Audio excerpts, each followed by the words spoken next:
Assalamu alaikum wa rahmatullahi wa barakatuh. Ripino hajaina. Raha atao jeritodika ny fiainan'ny olombelona tany amin'ny efapolo taona lasa sy ny fiainan'ny olombelona ankehitriny dia hita fahasamihafana lehibe isika ary efa nitsimbadika mihitsy izany fiainana izany. Satria tany aloha dia ny mpivady maniry fatratra ny hiteraka maro, fito lahy sy fito vavy. Fa ny ankehitriny kosa dia tsy maniry ny mpivady afa-tsy hoe hiteraka roa ihany, ray lahy, ray vavy.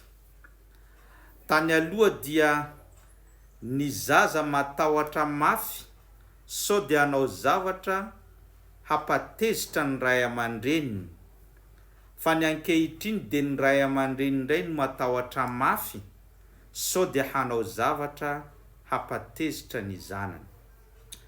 Tany aloha tany dia mora ny fanambadiana ary ny olona rehetra nanambady avokoa. Fa ny zavatra sarotra sy saropady tamin'izy ireo dia ny fisarahana. Ny ankehitriny kosa dia mifanohitra tanteraka amin'izany satria lasa sarotra ny fanambadiana, fa ny zavatra mora indrindra eo amin'ny mpivady dia ny fisarahana. Ary mety ao anatin'iray mpimo azy fotsiny efa tokantrano aman-jatony no rava. Tany aloha dia ny mpiray tanàna, mpiray vodi-rindrina, mifankahalala, mifampiarahaba, mifanampy ary mifampihinana ny masaka sy ny manta. Fa ny ankehitriny ny mpiray tanàna sy ny mpiray vodi-rindrina dia lasa mpifahavalo, mifampitsikilo ary mifamely sy mifamentsika izy ireo ankehitriny.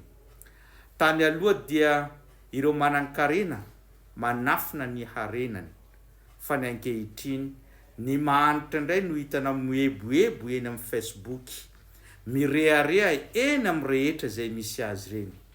Izany rehetra zany dia tao anatin'ny efapolo taona lasa monja no ny tsimbadiany izany fomba piainana izany. Ny tena marina nefa tsy ny fiaina no ny tsimbadika, fa ny fomba fisainantsika no ny vadika ka nandeha amin'ny ratsiratsy kokoa, ka mila amboarina izany fomba fisainana sy ny toe-tsaina ratsy eo amintsika ankehitriny. Fanontaniana mipetraka ary, raha izany aza fiovan'ny fomba fisainantsika efapolo taona lasa sy ny ankehitriny, dia mba ahoana indray ny fomba fisainan'ireo zanantsika afaka efapolo taona ho avy amin'izao fotoana izay iainantsika zao? Moa ve hijanona mitovy amin'ny fomba fisainantsika, sa hiverina amin'ny fomba fisainan'ny taloha, sa miaratsiratsy ny fomba fisainantsika ankehitriny? Zany dia baraingo mipetraka amintsika, fa ny vahaolana dia tezao tsara ny zanakao, ampianaro ny fanajana, ampianaro ny fankatiavana, ampianaro ny finoana. Fa zay no vahaolana amin'ny fitezana ankehitriny. Apartao betsaka izany, afatra kely avy aty amiko zany. Wassalamu alaikum wa rahmatullahi wa barakatuh.